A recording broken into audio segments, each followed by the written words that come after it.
they don't necessarily stay because of the compensation. They stay because of the culture. Every time I go back to the department for training, back to ride with another officer and work a shift with them, I feel like I'm going home. I often get asked why or how long my staff stay with me because I don't follow industry standards on some things.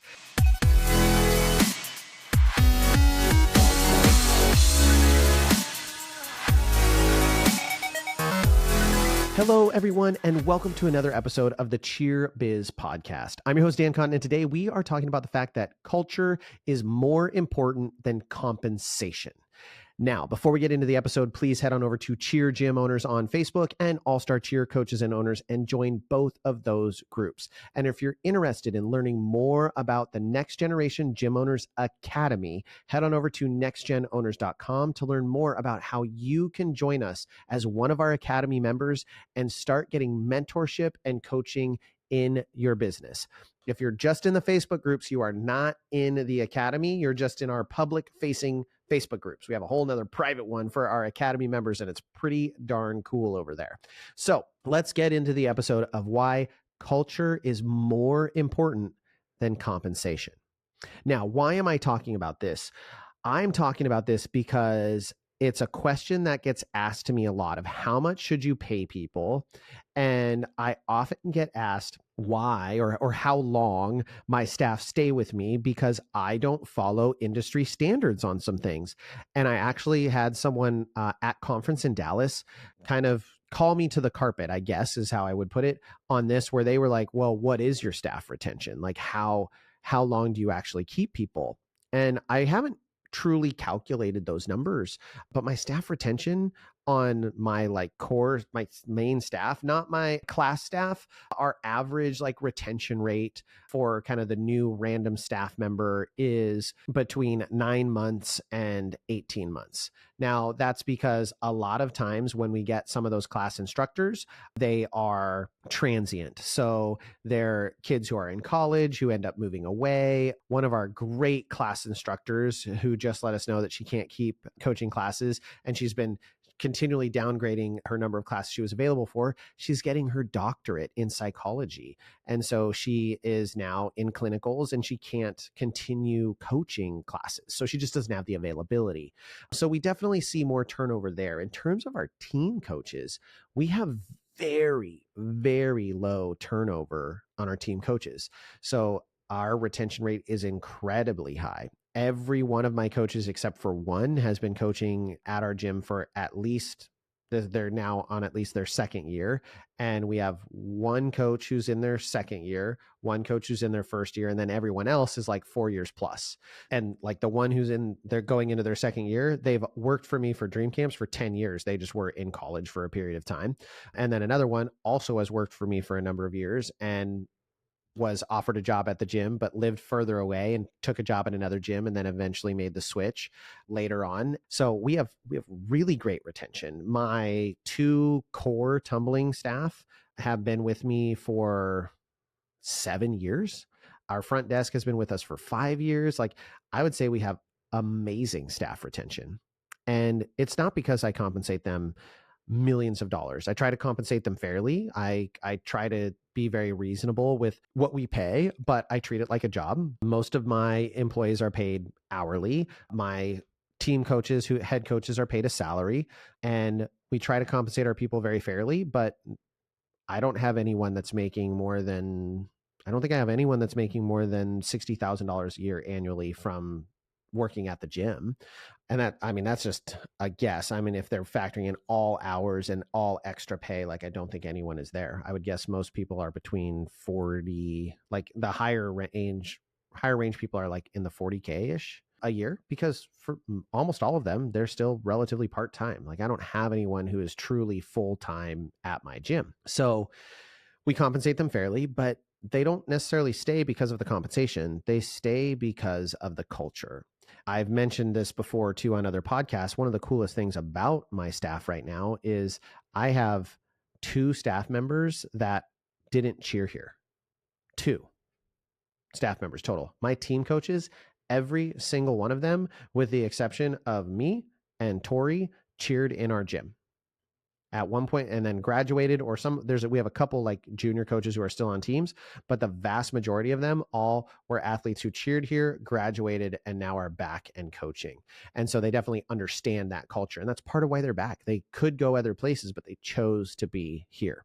So the number one reason culture is more important than compensation is compensation is great at the beginning, and it definitely matters in terms of feeling long-term value in your position. But compensation is rarely the thing that makes you show up to work and feel valued. It doesn't actually give you that like in your heart, like I am loved and wanted and cared for here. And when you have a culture where people feel like they're going to their job, but they're also going to their place, they're going to where they belong, you are building that culture that makes people want to stay long term. It is so important to build an environment where not just your athletes, but also your staff feel like they are heard and valued, and that what their contributions are important, and that is their place. I'll give you a couple examples of this. So even though I'm no longer a police officer for the city of Beaverton full-time, I am a reserve officer, so I'm still a sworn law enforcement officer, but I do it as a volunteer, which I think speaks to the concept. Every time I go back to the department for training, I go back to the department to help out, I go back to ride with another officer and work a shift with them, I feel like I'm going home. It is an amazing feeling. It's fun to walk in the door. People are excited to see me. And yes, it's because I've been gone, but like that was a huge part of my life. That was one of my places. And to be able to go back and be able to see my friends and be able to check in with people is so amazing. And you want that feeling in your gym. You want, when your staff are coming in, that they feel like they're going to their place. And so you have to build that culture very intentionally. As a owner or as a manager, you need to know your people. You need to care about them. Like truly and honestly, you have to care. That's something you can't fake. If you want to try, you can, but you cannot fake it. People will see through it. You have to actually truly and honestly care for them. Now, I'm not saying you have to be unprofessional. I'm just saying you have to care. I've been in positions of leadership basically my entire life. I came out of college, commissioned into the United States Army. And although most people would tell you that a second lieutenant is a leader in name only, I was very fortunate to have a platoon that respected me as a leader. And they listened to what I said, and they knew that I would make good decisions because they knew that I cared about their well-being. They knew that if I had to make a decision between something that was going to put them into danger, or like if I had to pick between them and my own personal safety, I would put their personal safety higher than mine. Generally speaking, yes, the Army trained me to like understand that I am the leader, so I have to factor that in. But they knew that the tone of voice you could just hear from me, like, yeah, like I know I'm supposed to do that, but also I'm going to care about my guys. Like they saw me behave in a manner that showed that I was going to carry my load and then some. This is where the concept of leaders eat last actually comes from.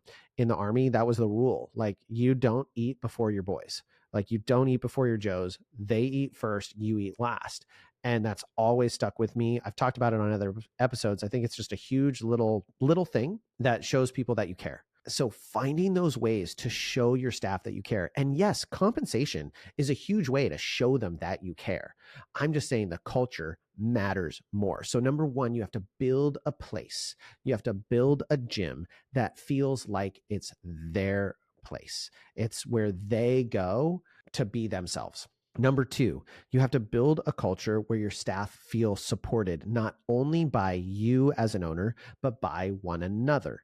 I think this is really important. Jeff Benson talks about core values and those kind of things. And I think it is super important that you either have core values for your gym that align across the board. This is Jeff's like gold standard. He loves to have a set of core values that apply to everyone, parents, staff, and athletes. We actually took it the step and we said, we're going to define some staff core values because we felt that we needed to go above and beyond the athlete values, because the athlete values definitely matter, but we also wanted those staff ones to be further defined.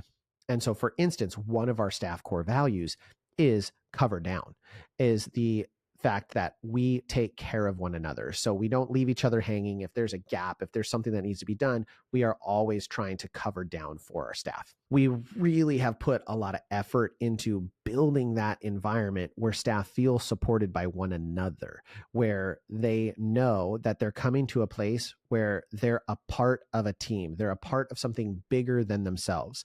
And you start to lose that culture when a staff member feels ostracized, they feel alone, they feel separated from the group. That's not a good culture to build. So you have to definitely be very attentive to those things. One of the challenges with that for us in our facility is we have tumbling class staff and then we have team coaching staff. And there's occasionally some crossover. We have team coaches who do classes, but we really try to have a core set of staff that coach our classes that are not team coaches and ideally not even on teams. So we can continue to run our classes as normally scheduled, even when teams are traveling and they're at competitions or they're at Summit or Worlds or whatever is going on. They don't need to cancel all of those classes. So that can create a rift. And we help create the culture of support by meeting at least monthly. And that has really, really helped, I think, build the culture. And people talk about it. When they come here, they say, man, I can feel you have just a really good culture. One of the things that actually got implemented it became a habit. When Jelani came back to the gym, he just has this weird kind of idiosyncrasy where when he walks into a space, he walks up to everyone and gives them a hug and says like, hey, how are you doing? And before he leaves, he gives everyone a hug and says, bye, I love you. And that like now has become this habit in the gym. Like it just spread. And now, like every time staff come in, they come up, they high five each other. Hey, how's it going? Like they say hello to everyone, give people hugs. They don't leave without saying goodbye, typically speaking. And then it's like, whoa, you left without saying goodbye. Is like everything okay? And I get called out for it all the time because it's not really my nature. I appreciate it when it happens, but I'm definitely like, okay, practice is over. I have a million other things to do. Grab my bag. Let's go home. I get called out for it. But I love it. I love that that's the culture in the gym. And it's something that was built intentionally. Jelani started doing it. We started to encourage it. And we let that thing grow. It was, again, it created this team. It created this family. And those are the things that people talk about when they're like, I don't want to leave. I don't want to not work here because I want that. It's not about the dollars and cents. The dollars and cents you can figure out. It's the culture is impossible to change. You can pay people hundreds of thousands. You could pay me lots of money to go work at places with a horrible culture. I wouldn't want to do it. I wouldn't want to do it. I would rather make less money and go somewhere I enjoy being every single day, with the exception of, everyone has bad days, but go somewhere that I am valued and I'm happy and I'm having fun. I'd rather do that than go somewhere where I make a whole ton of money. The number 3 thing that I think, or it's not even a reason, it's a technique to build culture. I've talked about it before, meetings. Meetings are so important. I was actually just talking to a client today on one of our coaching calls, and we were talking about how often they were meeting with their staff.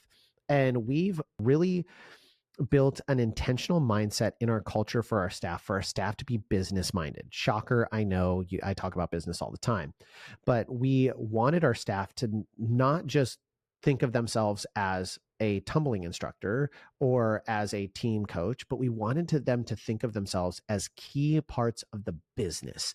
And in order to think of themselves as key parts of the business, they needed to understand things about the business. They needed to understand why things were important. Recently, we've always talked to numbers. I've always been very open with numbers with my staff and really with everyone. It's not something that I think needs to be super secret, but we've always been open with those things. But then what we started doing this last year is we took time to develop a staff meeting that had the different heads of their departments briefing on their department. And they went through a 4-step process. It was, what were my goals last week? What are the projects I'm working on?